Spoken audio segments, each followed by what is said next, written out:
ರಾಮಪ್ರಾಣ ಪ್ರತಿಷ್ಠಾಪನೆಗೆ ಆಹ್ವಾನ ನಮಗೆ ಸಿಕ್ಕಿಲ್ಲ, ಅವರು ನೀಡಿಲ್ಲ ಅಂತ ಹೇಳಿದ್ದಾರೆ ಡಿಕೆ ಶಿವಕುಮಾರ್. ಡಿಕೆಶಿ ಹೇಳಿಕೆಗೆ ವಿಪಕ್ಷ ನಾಯಕ ಆರ್ ಅಶೋಕ್ ಪ್ರತಿಕ್ರಿಯೆ ಕೊಟ್ಟಿದ್ದಾರೆ. ಯಾರು ಹೋಗಬೇಕು ಎಂಬುದನ್ನು ತೀರ್ಮಾನಿಸಿ ಆಹ್ವಾನವನ್ನ ನೀಡಲಾಗಿದೆ.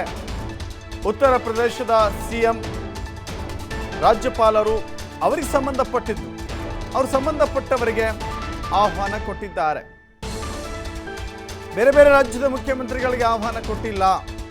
ಈಗಿದ್ಮೇಲೆ DCM ಯಾಕೆ ಆಹ್ವಾನ ಕೊಡೋದು ಎಲ್ಲಿಂದ ಬಂತು? ಉಪಮುಖ್ಯಮಂತ್ರಿಗೆ ಆಹ್ವಾನ ಕೊಡುವಂಥ ಪ್ರಶ್ನೆಯೇ ಇಲ್ಲ ಅಂತ ಹೇಳಿ ಲೇವಡಿ ಮಾಡಿದ್ದಾರೆ.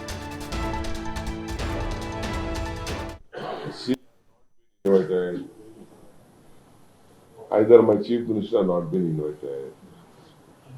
I could read in the press my Congress president has been invited, but the party will take a call. I am a Shiv, I am a Hindu, I am an Hanuman Bhag. We all pray from here.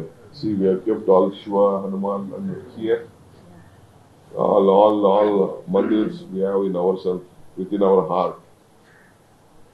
ಅಲ್ಲಿ ಯಾರು ಪ್ರಾಣ ಪ್ರತಿಷ್ಠೆಗೆ ಹೋಗ್ಬೇಕು ಅನ್ನೋದು ಈಗಾಗಲೇ ತೀರ್ಮಾನ ಆಗಿ ಎಲ್ಲರಿಗೂ invitations ಅನ್ನು ಹೋಗಿದೆ. ಅಲ್ಲಿನ ಉತ್ತರ ಪ್ರದೇಶದ ಮುಖ್ಯಮಂತ್ರಿ, ರಾಜ್ಯಪಾಲರು ಅಲ್ಲಿಗೆ ಸಂಬಂಧಪಟ್ಟಿದ್ದು ಕೊಟ್ಟಿದೆ. ಯಾವುದೇ ಮುಖ್ಯಮಂತ್ರಿಗೆ ಏನು ಕೊಟ್ಟಿಲ್ಲ. ಮುಖ್ಯಮಂತ್ರಿಗೆ ಕೊಟ್ಟಿಲ್ಲ ಅಂದಮೇಲೆ ಉಪಮುಖ್ಯಮಂತ್ರಿಗೆ ಎಲ್ಲಿ ಕೊಡಕ್ಕೆ ಬರ್ತೈತೆ? ಉಪಮಂತ್ರಿಗೆ ಕೊಡೋ ಪ್ರಶ್ನೆನೇ ಬರಲ್ಲ. ಮತ್ತೆ ಯಾರು ಕೊಟ್ಟಿದ್ದಾರೋ ಅವರು ಹೋಗುವಂಥದ್ದು ಈಗ ಪದ್ಧತಿ ಇದೆ.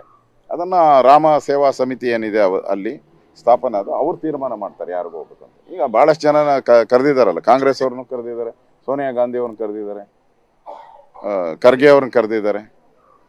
ಅವ್ರು ಹೋಗಕ್ಕಿನ್ನ ಮೀನಾವೇಶ ಎಣಿಸ್ತಾವ್ರಲ್ಲ. ಫಸ್ಟ್ ಅವ್ರ ಮೀನಾವೇಶ ಏನಾಗ್ತಿತ್ತು ನೋಡೋಣ, ಆಮೇಲೆ